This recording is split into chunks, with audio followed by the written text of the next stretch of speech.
So, I was just going to speak a little bit about individual responsibility. Do you want to be happy? Seriously, do you want to be happy? If you do, you must understand that the possibility for great happiness lies within your own hands, not someone else's. Where you find yourself in life right now, you have arrived at this place and you are experiencing the things that you are experiencing because of decisions that you have made and actions that you have taken. That is a fact. We always like to blame somebody else. If we screw up, if we make bad choices, we frequently want to blame someone else. I can remember, it's not so common now, religion's kind of going out of, I don't know, what's the word? Going out of fashion. You know, people used to say, the devil made me do it. Some big televangelist would be busted somewhere in a car with a prostitute or something, and his response was, the devil made me do it.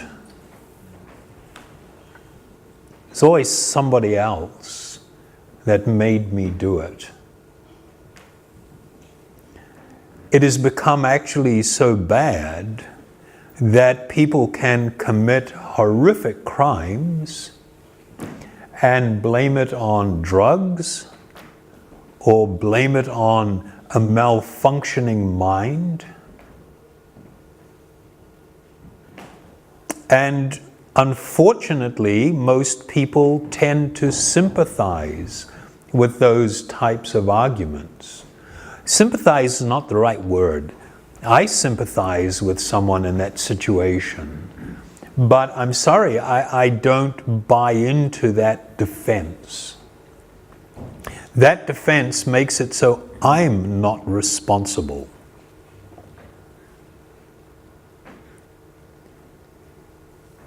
I'm going to say something that's a little bit controversial for some people, and I'll say it because the yoga philosophical perspective, the great wisdom that comes from the yoga system teaches this.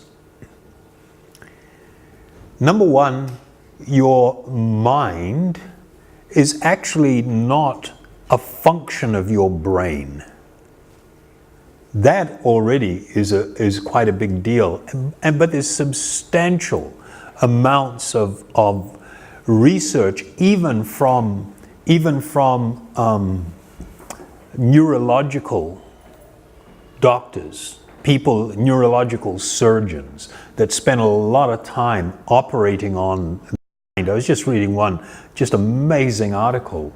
This guy's removing the frontal lobe and part of the brain of a woman, and she starts having a conversation with him on the operating table.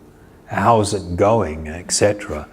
And he's going like, well, this is not meant to be happening because the areas of the brain that are meant to be responsible for these functions, I'm in the process of removing it. It's largely removed. How is that process still going on? Of course, there is an intimate connection between the brain and the mind, but the mind is not an expression it is not caused by the brain. The mind in the yoga teaching is a separate type of energy and a covering of the living being. It is one of the ways in which the living being is experiencing and relating to this world. And when the mind is heavily polluted, then the experience is a heavily polluted experience. The living being is very separated. The living being is not very aware of its own existence and how it actually has the power to exercise control over the mind. If you spend your life putting garbage and evilness and wrong thinking and selfishness and everything into your brain, then when you take any kind of intoxicant, of course, whatever you've put in there is now going to come out and be magnified. It's not like the drug itself. There was just, I think recently, Radhadasi was telling me there's this crime. There was this party and these women were there was something going on, and one of them, I think, had a bit of a hate-in for one of the others, and she picked up a knife and went over and stabbed this woman through the eye, and of course it goes into the brain. And then the defenses are she was on drugs. Well, you know what? If you were a loving, caring, compassionate, sensitive individual, even if you took drugs, you're not going to do that. The reason you do that and the reason that comes out is because it's already there. It is a product, a result of what you're putting into your mind. And when you take drugs, you lose control of things. Your mind now begins to control you. And you may be led along by it, but you are not absolved from activity that you engage in under the influence of intoxicants. No, you're still responsible. You may be a little bit less responsible, but you are still responsible.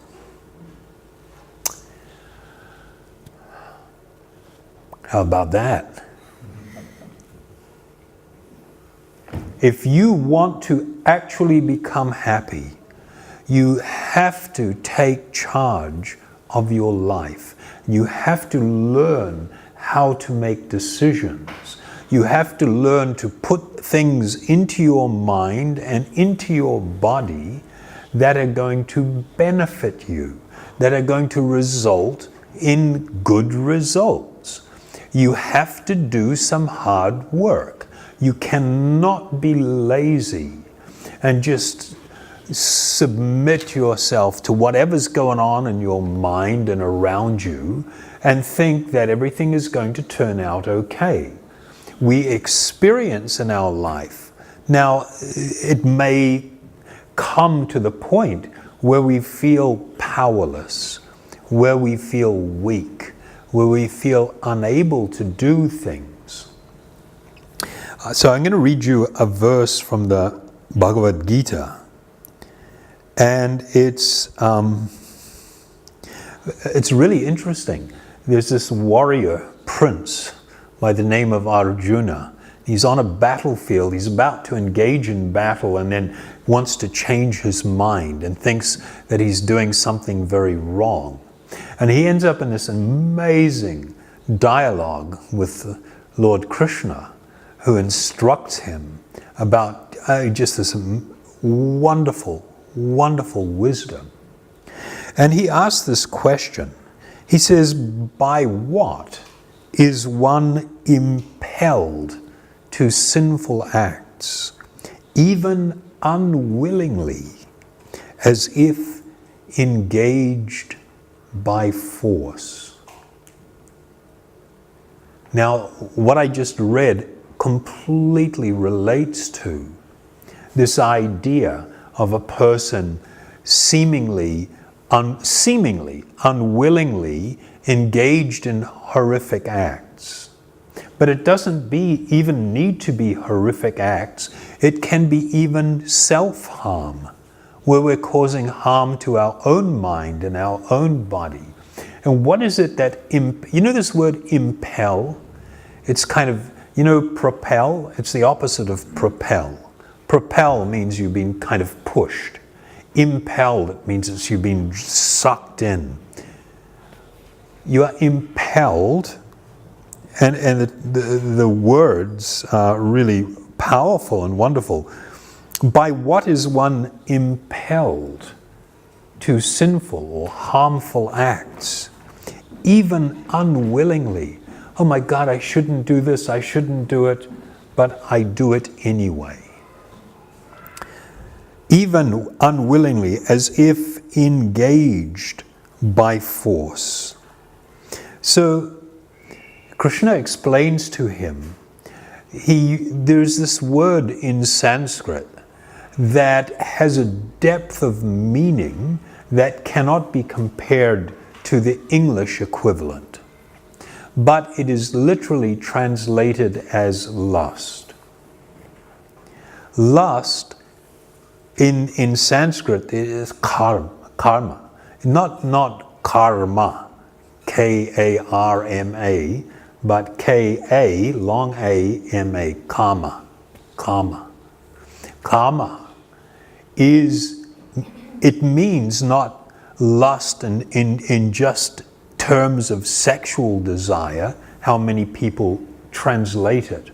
It means intense self-centeredness, intense desire that's motivated by selfishness and self-centeredness. When one becomes compelled by this, then we feel like we are being dragged along and we have no control over the situation. Well, it is explained that there is a way to deal with this. It says that one must begin a process of learning gradually restraint, that one must learn to curb.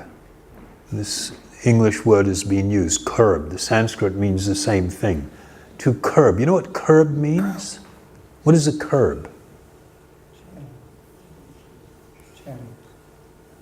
Yeah, it's kind of like a channel.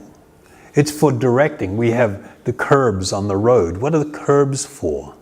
It's so when it rains, all the water that goes down there becomes directed away. So one must learn to curb this karma. One must learn to curb it in the very beginning. So the example is given, or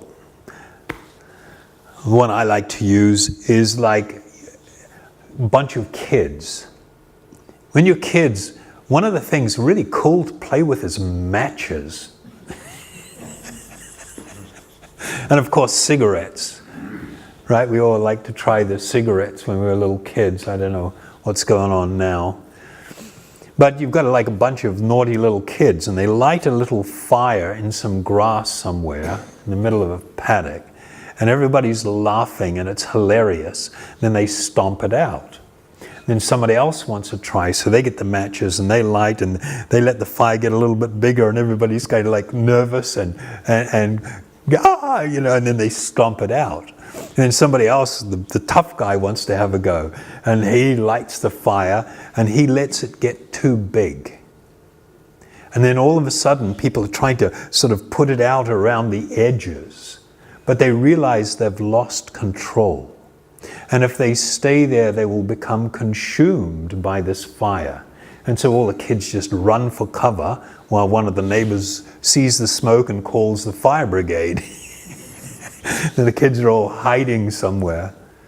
This is the lesson here, that a person must learn through a regulated process. Regulation, like they put on a gas cylinder, you've got a regulator.